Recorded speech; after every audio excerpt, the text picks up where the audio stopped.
povos tradicionais ocupam esses espaços. Isso está muito claro, né? Está muito dado. Né? Não sou somente eu que estou dizendo isso aqui, é real, né? É fato. Então não tem outro jeito de mudar isso, né? De mudar a educação que a gente tem hoje para a educação que a gente quer, se não for por meio da luta. Não tem outro jeito. O jeito é a gente ocupar universidades, ocupar as ruas e ocupar a política. E aí, acabou? Na educação, teve uma questão da educação, da sua própria formação, se foi educação escolar?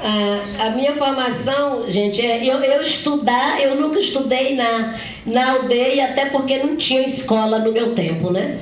Não tinha, e todos os indígenas tinham que sair estudar nos povoados fora. Hoje a gente tem já escolas nas aldeias que são responsabilidade do Estado e que igualmente as universidades estão lá também, né, assim, totalmente abandonadas, porque dependendo do governo que está, né, na gestão do Estado, dá ou não o apoio que precisa, né? Mas o que a gente vê é realmente assim, é um total descaso com a contratação dos professores, porque não tem professores fixos aí, não tem professores do quadro, né, servidores, os professores são todos seletivados. E aí, geralmente, esses seletivos acontecem, né, quando a Secretaria de Educação resolve fazer o seletivo, não importa se já começou o ano letivo ou não. Então, assim, a gente tem uma educação ainda muito fraca, muito fragilizada, né, e que tem esse total abandono aí do poder público, né, seja estadual ou federal, porque o MEC também, né, tinha que ter uma ingerência sobre isso, né, e não tem. Então, a gente realmente... eu não estudei, mas sei bem como é que é a realidade das escolas indígenas, né? Fiz a universidade fiz a faculdade, né, na Universidade Estadual do Maranhão e uma pós-graduação também, mas o meu ensino médio foi feito num colégio interno, né? E eu fiz o meu ensino médio, né, com o seu magistério em Minas Gerais, e que foi numa parceria firmada aí com a FUNAI e essa escola, né? E assim, uma escola muito boa que eu tive por 3 anos nesse sistema de internato e que hoje também, né, eu fui lá esse ano, essa escola está lá totalmente abandonada. Uma estrutura ótima, né, uma localização muito boa, com casas para servidores, com os espaços da escola, tudo, e que está lá sendo subaproveitado, né? Eu voltei de lá também com um pouco de pensamento, será que eu vou ter que intervir, gente, lá nessa escola também agora em Minas Gerais, para a gente poder dar uma retomada lá e ver como é que otimiza melhor aquele espaço, né? Porque muitas pessoas que moravam naquelas casas foram colocadas para fora e é sob responsabilidade do Estado de Minas Gerais, né? Esmeraldas, é município de Esmeraldas. Então tá lá ainda o espaço, a escola linda demais, né? Eu me lembrei de colocar isso aqui agora porque quando fala de educação, e muitas das vezes tem uns que não tem o prédio, né? Nem o prédio para poder funcionar, e a gente tem outros lugares que tem aí uma estrutura muito boa que não é aproveitada, né?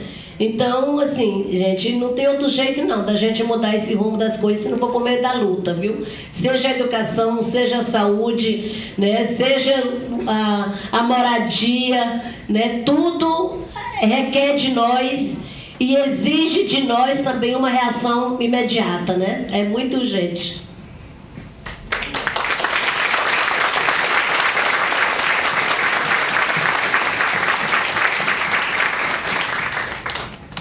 Antes de abrir para a última rodada das perguntas, eu não poderia deixar...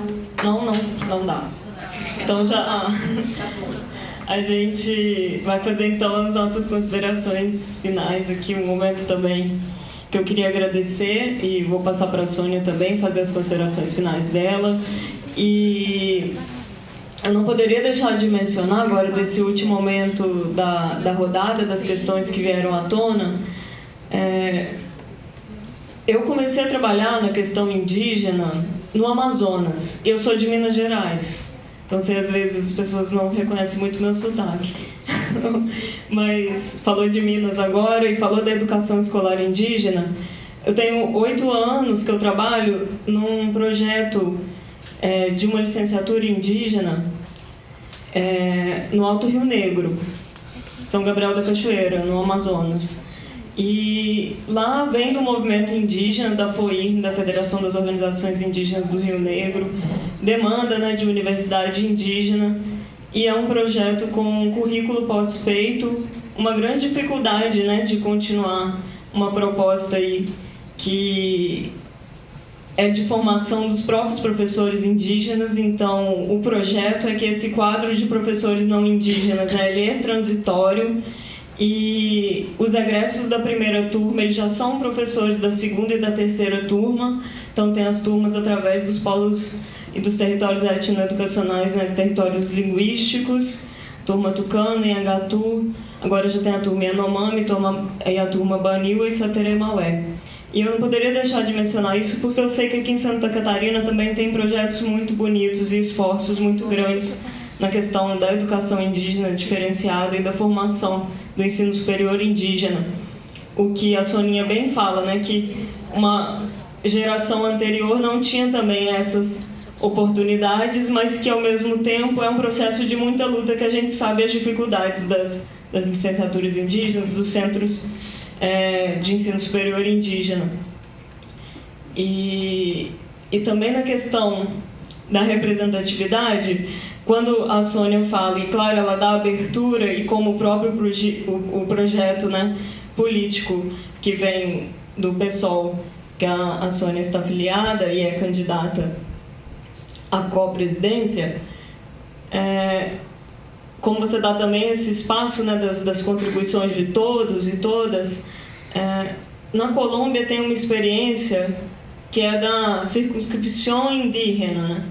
Que seria ter as vagas, no caso do Senado, né? Ter as vagas para senadores indígenas, né? Mas esses indígenas, eles são votados pelos próprios indígenas, né? Em todo o território nacional.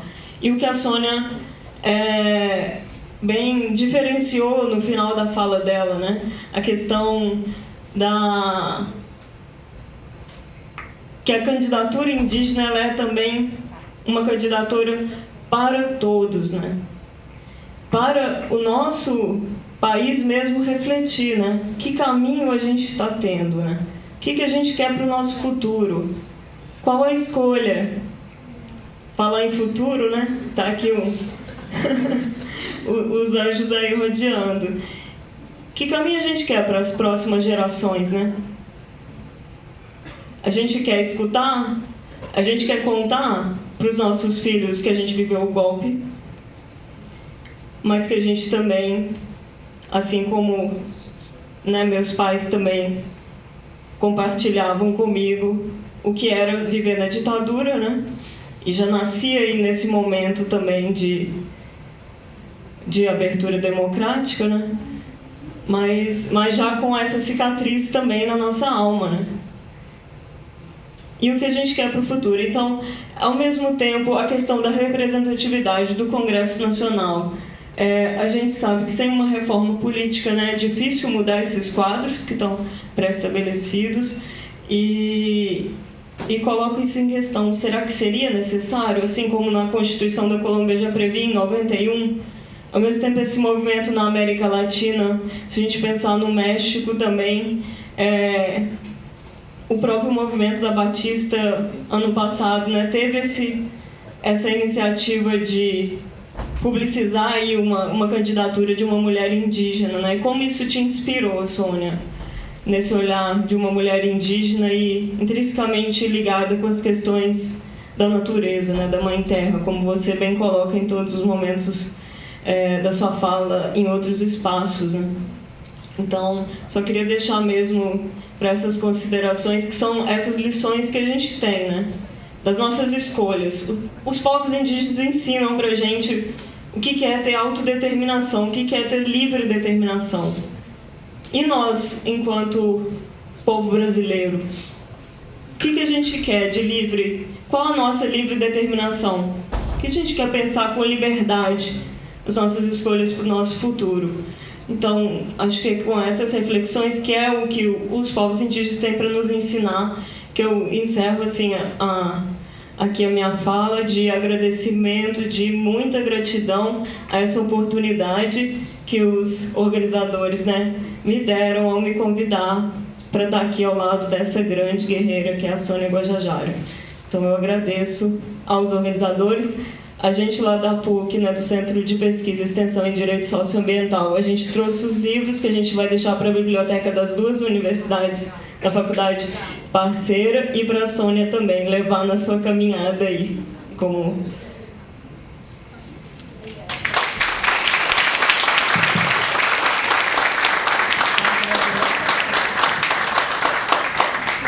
Bom, gente, eu que agradeço muito aqui também, né, pela oportunidade de estar aqui com vocês nessa tarde. Certeza que todas as perguntas que aqui foram feitas, né, ou as contribuições, fica pra gente também como um aprendizado sempre, que a gente vai levando aí, né, nessa bagagem de aprendizados, né, e que eu tento aproveitar o máximo do que as pessoas dizem também para poder estar incorporando. Né, hoje eu tive visitando ali aquela experiência da Revolução dos Baldinhos, né?